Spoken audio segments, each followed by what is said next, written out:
How did Cam Talbot and a rejuvenated Minnesota Wild penalty kill lead to the Wild beating Tampa Bay on Sunday? We find out the answers to those questions and more today on Locked on Wild.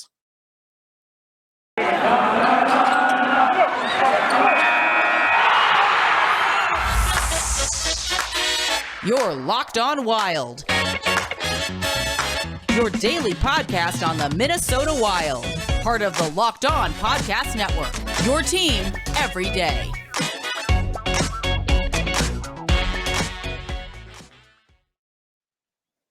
What's happening, everybody? Welcome to another episode of Locked on Wild, your daily Minnesota Wild podcast, part of the Locked On Podcast Network, your team every day.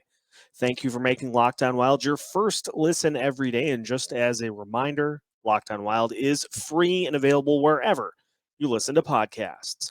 On today's bonus episode of Locked on Wild, we recap the Wild's 4-2 win over the Tampa Bay Lightning on Sunday to improve to 14-6-1 on the season.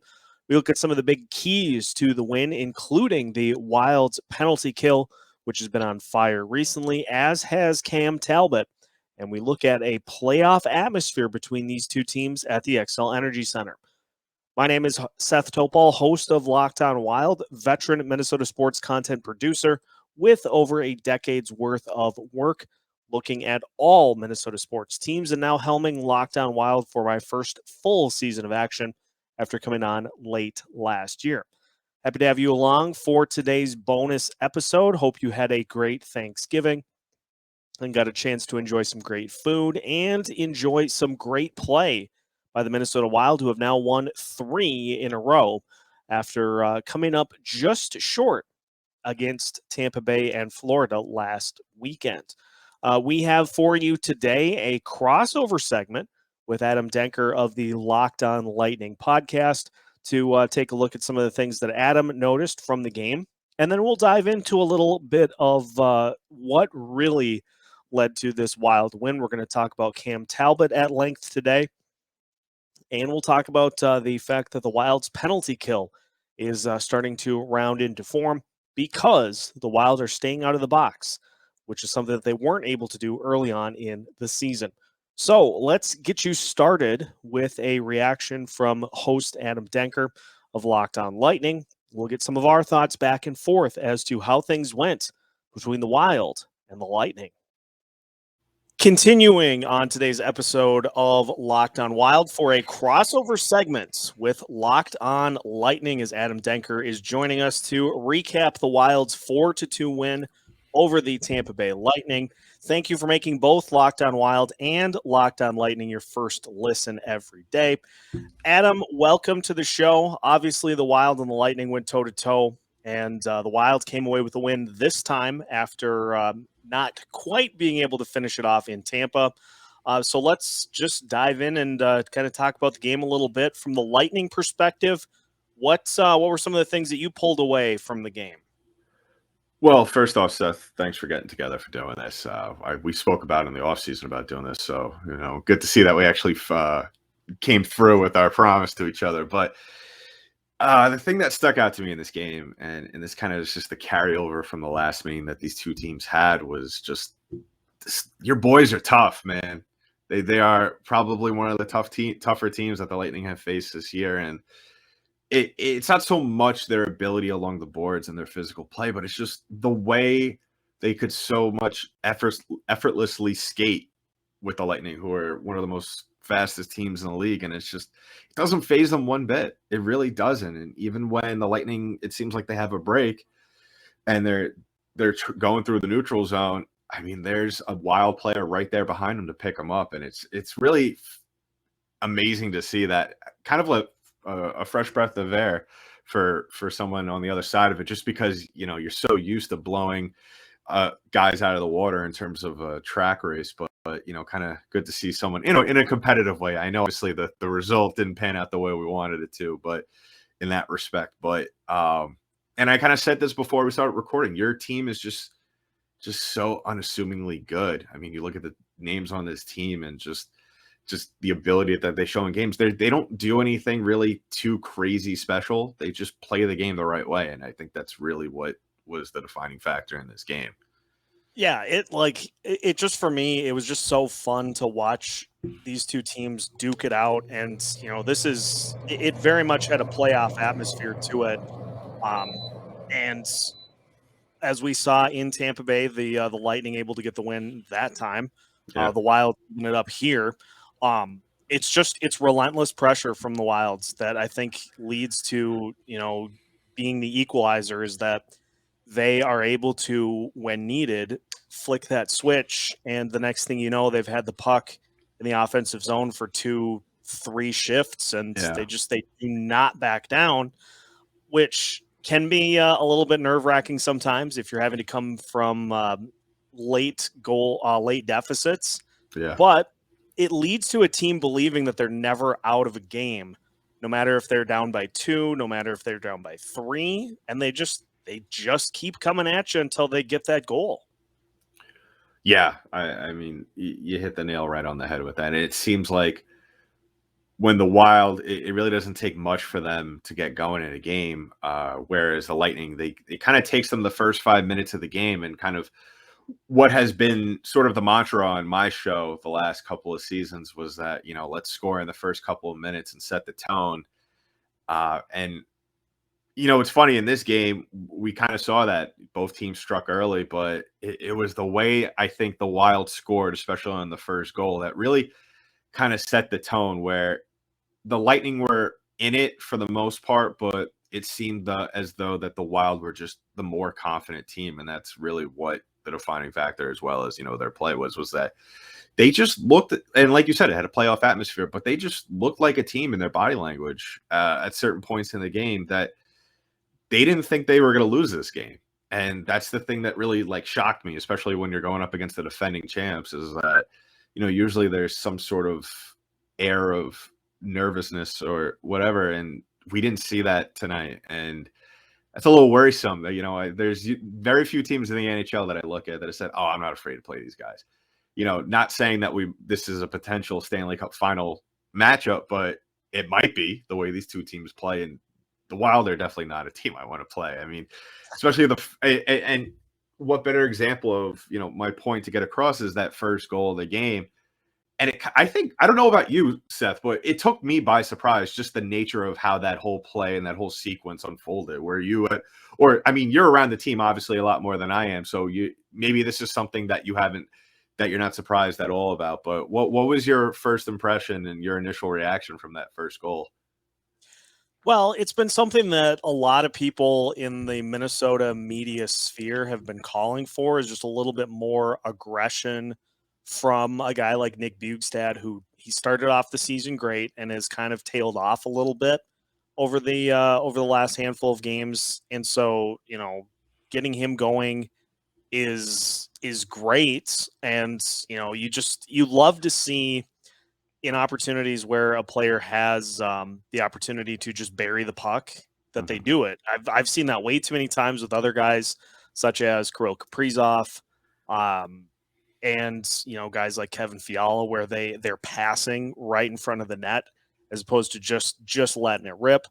And now that I think about it, I might have the order mixed up slightly, because I can't recall if it was Victor Rask or Nick Bjugstad that scored that first goal. Because it was Bjugstad, and it was it caught me off it caught me off guard. It caught I think probably the entire team off guard, and especially Vasilevskiy. I right after the goal, you saw Vasilevskiy kind of take a peek behind him, like, was that Nick Bjugstad?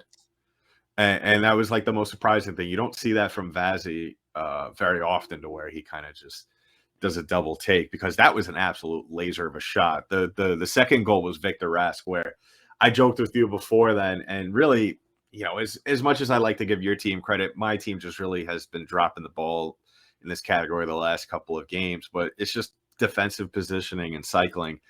And on the Rask goal, really, nobody was there. It was just like I told you before we started recording, Rask could have sat down, retied his skates, and then shot it in and still scored. And it really, I mean, that's what it come down to, is that the Wild also took advantage of the Lightning just not being able to get back in position, especially on these very fast sequences. And that's the thing. That's what separates good teams from other teams. And we saw that with the Wild in this game, especially because they got 2 goals off of just poor defensive positioning on sequences from the Lightning. And I'm glad you brought that up because it ties into the question I wanted to ask about Vasilevskiy. Is if I'm sure people look at the numbers and they say, "Boy, that's not the typical Vasilevskiy that we've come to know over the last several years." So, is some of those numbers looking just a little bit worse than they have over the past few seasons? Is some of that lack of defense in front of him, or is some of that just teams being a little bit more relentless? In firing the puck on the net? I think it's a little bit of both. I think really we've been seeing a lot more of an aggressive style from a lot of teams this year than what we have seen over the last couple of seasons. And I think a lot of it also has to do with, you got to remember, this team lost a good number of players last year, guys that they've had on their team, on these Stanley Cup teams over the last 2 years. And you could have preseason, you could have, it still takes a while.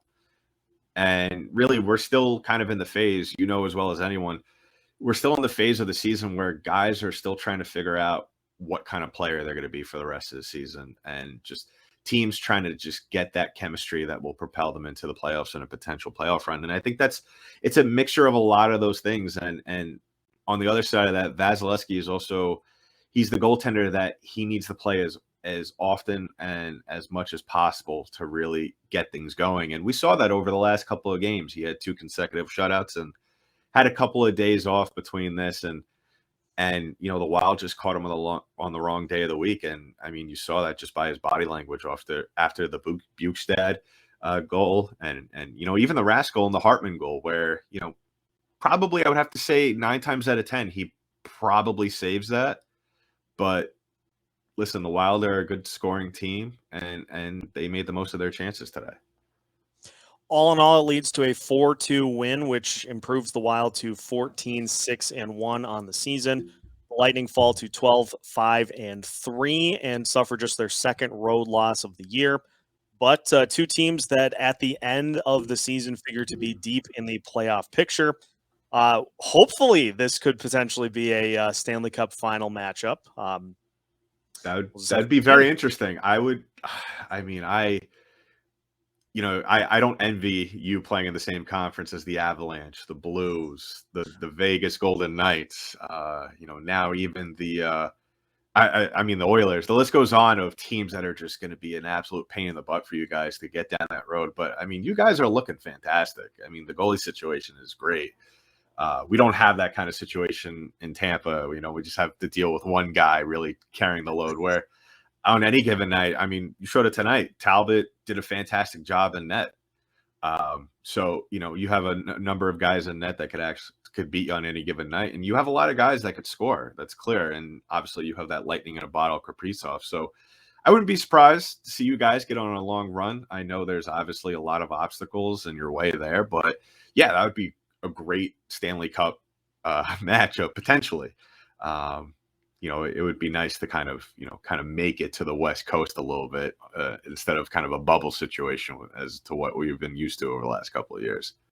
Yeah, and on the Lightning side of things, if Tampa Bay knows one thing over the last couple of years, it's to just get healthy at the right time and perfectly capable of going on another run.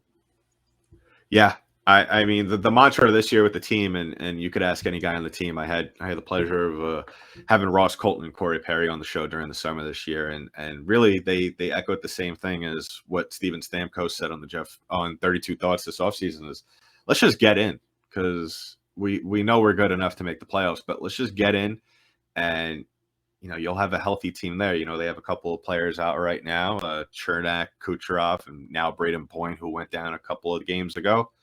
You get those 3 guys back for the playoffs, anything happen. Anything can definitely happen. Well, There you go. A recap of the Wild's 4-2 win over the Tampa Bay Lightning. We will have more on today's episode of Locked on Wild and Locked on Lightning after this. Does this sound familiar? You've got one device that lets you catch the game live, another that lets you stream your favorite shows, you're watching sports highlights on your phone, and you got your neighbor's best friend's login for the good stuff. Well, I want to tell you about a simple way to get all that entertainment you love without the hassle, and a great way to finally get your TV together. It's called DirecTV Stream, and it brings your live TV and on demand favorites together like never before. So you can watch your favorite sports, movies, and shows all in one place. That means no more juggling remotes and no need to buy another device ever again. And the best part, there is no annual contract. So get rid of the clutter and the confusion and get your TV together with DirecTV Stream. You can learn more at directv.com. That's directv.com. Compatible device required. Content varies by package. Continuing today's episode of Locked On Wild. And again, thank you for making Locked On Wild your first listen every day. Apologies if my voice sounds a little weird. Clamped down on my tongue eating dinner pretty nicely. So I've got a nice little welt on my tongue. And so try not to re-aggravate that. So just bear with me here for today's bonus episode.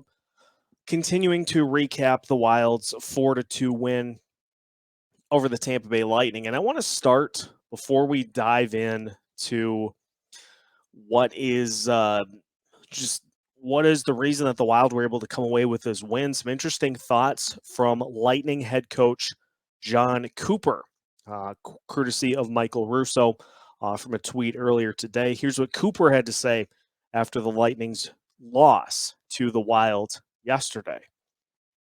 They're missing a couple guys too in Matt Zuccarello and Jared Spurgeon, but they're a big, strong team. They'll give themselves a chance. The hockey they play is probably some postseason hockey. I've seen it before with us, hence two good teams going at it. The goalie pull worked for them, as in last week in Tampa when the Wild scored twice to force overtime, and it didn't work for us. Two games that went down to the wire and probably fitting for two teams in each conference. If no more for them, it's no more for them. We're done playing them. So I guess if we're playing them again, it's probably a good year for both of us.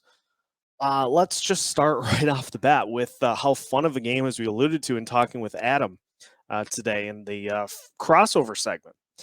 Just a fun game between these two teams. And the Wild, for everything that they've done so far this season, they have been in pretty much every game so far this season. So a good start for the Wild to kind of get off the bat and keep themselves in it. And then they get the late game winner from Ryan Hartman, and they're able to withstand what I'm going to count as basically another penalty kill for the Wilds with the 6-on-5 empty net extra attacker, in which the Wild tallied the empty net goal, courtesy of Marcus Foligno to win it and to take care of business. I wanted to key in before we take a look to finish off the show on Cam Talbot and his resurgence over the last couple of weeks. Wanted to key in a little bit on the penalty kill, which has been great for the Wild over the last couple of games. They were 3 for 3 in today's game against Tampa Bay, yesterday's game against Tampa Bay. And you look at what the Wild have done on this winning streak and now finally getting the penalty kill over 80% on the season. And, percentage is not a huge deal as much as it is just simply not allowing power play goals. I'm keying in on the most recent 3 games for the Wild this past week, just to look at how the Wild have been able to get it done. The New Jersey Devils went 0 for 4 on the power play on Wednesday. Then the Wild took on the Winnipeg Jets, and the Jets were 1 for 3. The Tampa Bay Lightning, by extension, 0 for 3. So the Wild in their last 3 games have held their opponents to 1 of 10 on the power play in that stretch, which has been sensational. Now, the Wild power play, on the other hand, is not doing well. They're 0 for 10 in that stretch. So it's been a rough go for the power play. That is another issue entirely because power play is so case by case dependent.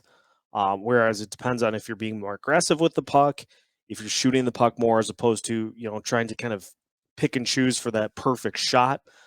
Penalty kill, all you're trying to do is just prevent the other team from score.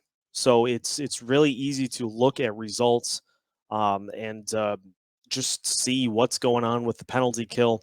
The Wild's obviously has been really good, 9 for the last 10 on the penalty kill, and I think that stems from the Wild having less penalties that really can be looked at as, say, backbreakers.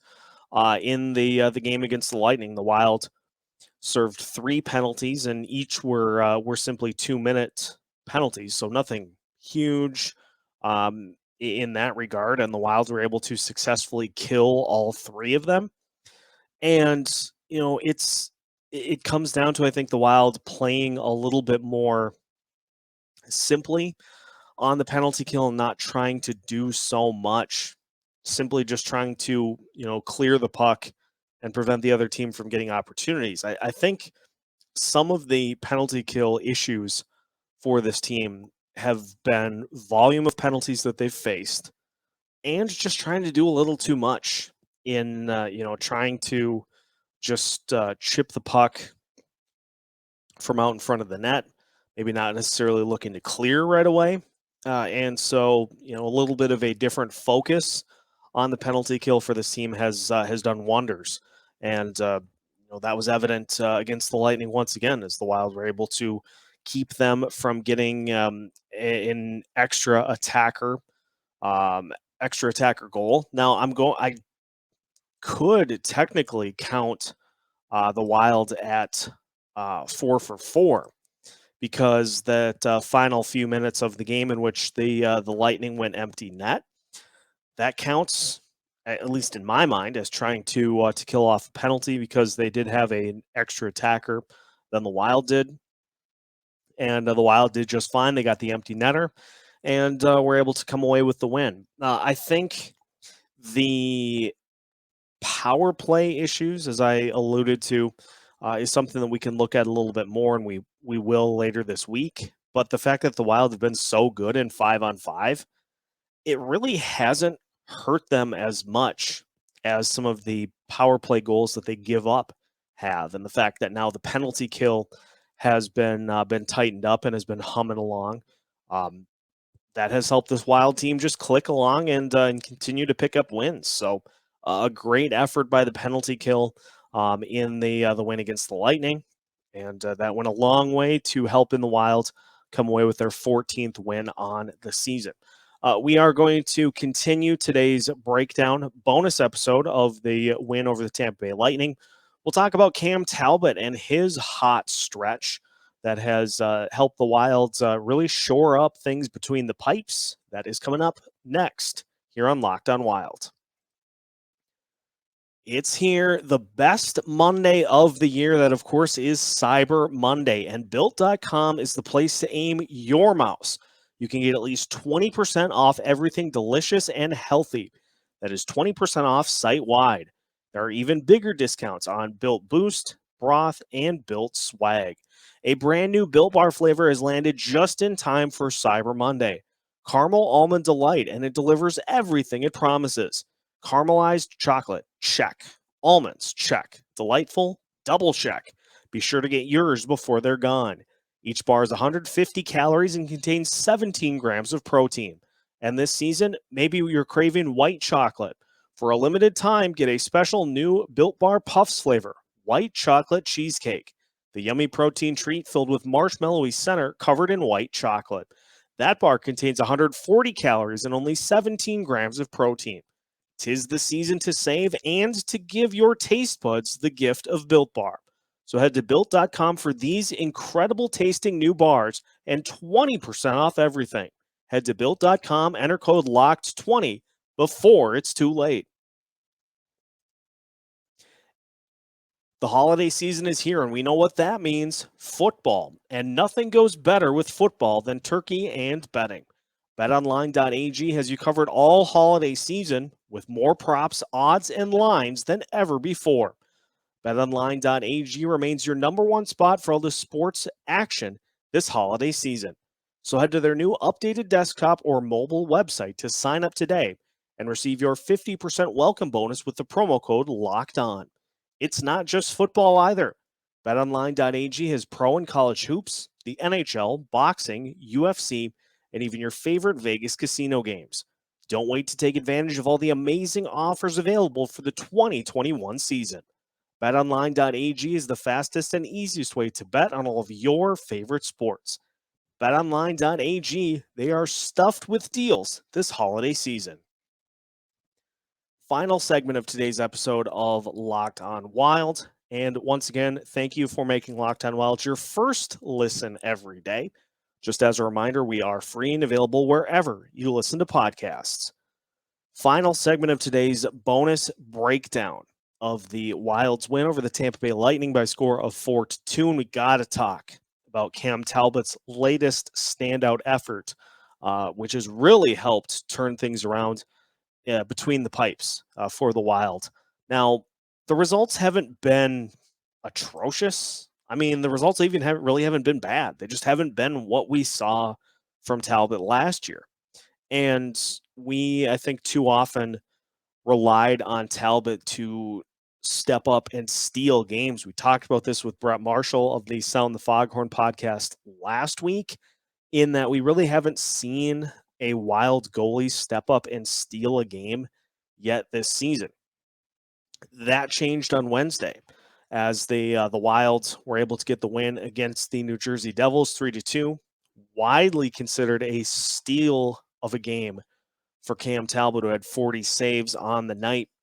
And the Wild, despite not really having their best stuff, were able to get the win on the road in the shootout as Talbot stopped all of the shootout attempts that he faced. You follow that up with the game against the Winnipeg Jets. Now, that game was decidedly out of hand early, but at the same time, Talbot still faced a bevy of shots, still got the win, and so didn't need to be on his best against Winnipeg, but it still helped that he was able to keep them quiet as the Wild were able to coast to the win. That brings us to the game against the Lightning. Another game where Talbot was really good, and he prevented Tampa Bay from potentially being able to tie that late or potentially steal one. That's what teams like the Lightning do, is they're able to find ways to steal games from you that you think you should win. They were great coming into the game on the road, 5-1-1 in 7 road games so far this year. So a dangerous team to play, even at XL Energy Center. And Talbot was great. He did a good job of preventing, second chance opportunities, was able to corral a bunch of rebounds. Yes, he did give up a couple of goals, but you got to look at the opponent, and even with the Lightning being as beat up as they are coming into this game, still a very dangerous team. And Talbot, I think, was able to, by him being sharp from the get-go, that really helped the Wild take advantage and be able to come away with this win. The scoring early helped as well, but Talbot, if he would have been leaky, this could have been a whole nother story entirely. And that brings me to my kind of wrap-up point here for this episode, is that we had been looking for some repeat of that magic that we saw from Talbot last year, where he had several games that he was able to just straight up take for this Wild team. Had not seen that yet so far this year, and now in the last 3 games, Talbot has played a total of 185 minutes. He's given up 5 goals, and so he's 3-0 in his last 3 starts with a 1.62 goals against average, and has done a really good job of shaking off goals and not allowing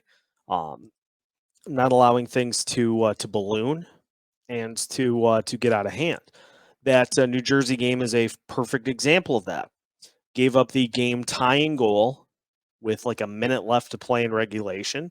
Was able to shake it off, keep the team in it, and then when it came time to make big saves in the shootout, he got them all, and the Wild ended up getting a win. And it was the same story against the Lightning. Did not allow anything to happen down the stretch. In fact, held the Lightning scoreless in the third period, despite facing a bevy of shots there at the end of the game. Did not allow the Lightning to get back into it and potentially tie. Was able to get the Wild the 2 points. And you look at what the Wild have coming up with games against Arizona, New Jersey, and Toronto. It's a good opportunity for this team to get on a roll, and especially at home. I mean, you figure at this point, I don't want to pencil it in as a win, but Arizona on Tuesday should be a win. New Jersey at home on Thursday should be a win. The next time that the Wild are really going to need Cam Talbot to steal one is probably Saturday at home against the Toronto Maple Leafs. And now that he's shown that he can do it, Wild are in a much better spot to be able to ask that of him when we get to that game this weekend. So great job again by Cam Talbot. Huge performance against the Tampa Bay Lightning. It was great to see. And that's a huge reason as to why the Wild were able to come away with a win.